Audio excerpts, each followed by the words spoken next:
ఈరోజు కూడా మేము వాయిదా తీర్మాన్ని తిరుపతి లడ్డు మీద ఇవ్వడం జరిగింది. ఏదైతే ముఖ్యమంత్రి గారు స్థానంలో తిరుపతి లడ్డూకు కల్తీ జరిగిందని చెప్పాడో అది ఏదైతే సిబిఐ క్లియర్ చిట్ ఇచ్చిందో అందులో కల్తీ జరగలేదని ఈ బడ్జెట్ సమావేశాలు మొదటి రోజు నుంచి కూడా మేము వాయిదా తీర్మానాలు తిరుపతి లడ్డు ప్రసాదం మీద ఇచ్చాం. ఎందుకంటే ఈ ప్రభుత్వము ఏవైతే అవాస్తవాలు మాట్లాడిందో వాటన్నిటి మీద కూడా పూర్తిగా మేము చర్చించాలనే వాయిదా తీర్మానం మాకు లడ్డు మీద చర్చ కావాలని క్లియర్గా ఇవ్వడం జరిగింది.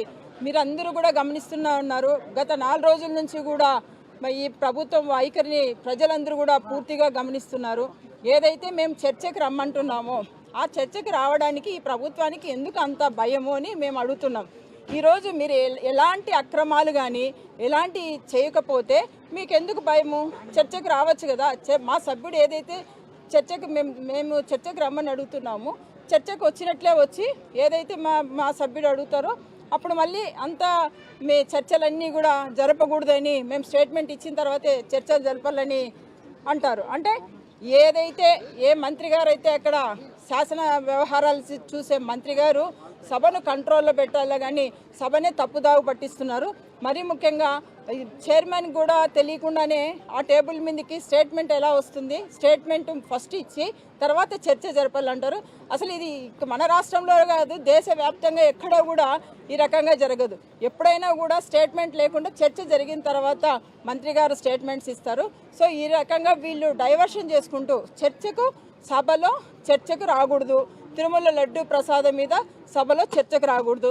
వస్తే పూర్తిగా వాళ్ళ గుట్టు అంతా బయటపడుతుంది అనే ఉద్దేశంతోనే ఏవైతే వాళ్ళు ఈరోజు ఈ సమస్యలకు వాళ్ళ ఆర్థిక లాభాలు ఆర్థిక ప్రయోజనాలు వాళ్ళకు ఉన్నాయో అవన్నీ బయటపడతాయనే ఉద్దేశంతోనే వాళ్ళు చర్చకు రావట్లేదు.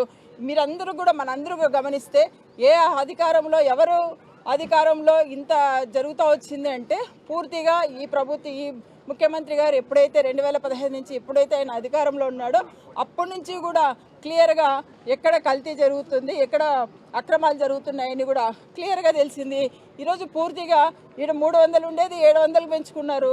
సో ఇది పూర్తిగా మీ సమస్యలకు ఆర్థిక ప్రయోజనాలు అందడానికి కోసమే ఇది మీరు చేస్తున్నారు. ఇవన్నీ మేము చర్చలో బయట పెడతామనే ఉద్దేశంతో ఈరోజు మీరు చర్చలకు రావట్లేదు. మరి మొన్న బీఎస్సీలో 26న చర్చిస్తామని చర్చకు వచ్చినట్లు వచ్చారు. చర్చ అన్నారు, చర్చ జరపలే. చర్చ కోసం వచ్చామన్నారు, చర్చ జరిపినట్టు నడిపారు, కానీ చర్చ జరపలే.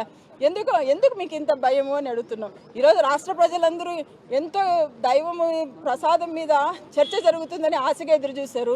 లడ్డు మీద మేము చర్చ జరపాలని, మేము లడ్డు విషయం గురించి చర్చించాలని మేము హౌస్లో అంతగా ప్రశ్నిస్తే వీళ్ళేమో వాళ్ళ ఎంటర్టైన్మెంట్ కోసం గేమ్స్ ఆడుతున్నారు. నిజంగా అంత పవిత్రమైన లడ్డు మీద చర్చ జరగాలని మేము పోరాడుతుంటే చర్చలు లేదు అని వాళ్ళు స్టేట్మెంట్ తర్వాత చర్చ అని ఒక సాకు చెప్పి బయటకు వచ్చి గేమ్స్ ఆడుతున్నారు.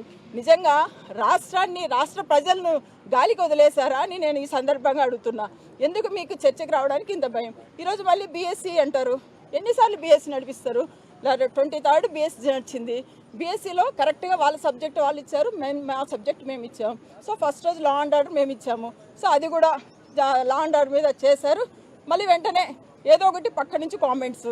సో ఆ తర్వాత అగ్రికల్చర్ ఈరోజు రైతులు సమస్యల మీద ఇంత బాధపడుతున్నారని మేము సెకండ్ పాయింట్గా అగ్రికల్చరే పెట్టాము. అగ్రికల్చర్ కూడా ఈరోజు నో డిస్కషన్. ఈరోజు లడ్డు మీద నో డిస్కషన్. రోజు ఇదే ఏదో ఒకటి చెప్పి ఇప్పుడు నెక్స్ట్ ఏమంటున్నారు వాళ్ళు 306 ఒక నోటీసు ఒక రూల్ ప్రకారము మళ్ళీ మేము 4వ తేదీ చర్చకు పోతాము. 4వ తేదీ వాళ్ళు స్టేట్మెంట్ ఇచ్చి చర్చకు వస్తామంటున్నారు.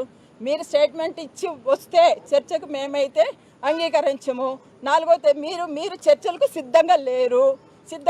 ఎందుకు సిద్ధంగా లేరు అంటే మీరు చేసే అక్రమాలన్నీ బయటపడతాయని మీరు ఈ చర్చకు రారు. 4వ తేదీ కూడా స్టేట్మెంట్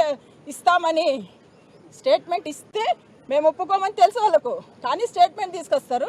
సో ఈ స్టేట్మెంట్ పెడితే కూడా మేము ఈ సభకు ఖచ్చితంగా ఈ చర్చకు ఒప్పుకోం. ఖచ్చితంగా రూల్ ప్రకారమే రావాలి. ఎందుకంటే ఎంత అనుభవం ఉన్నామో మంత్రులందరూ కూడా ఈ హౌస్లో ఉన్నారు కదా. సో వాళ్ళు రూల్స్ ఎలా బ్రేక్ చేస్తారు? రూల్స్ని ఫాలో చేసి తెలియదా వాళ్ళకు? రూల్స్ ఎలా బ్రేక్ చేసి ముందుకెళ్తారు? సో రూల్స్ అందరికీ ఒకటే కదా.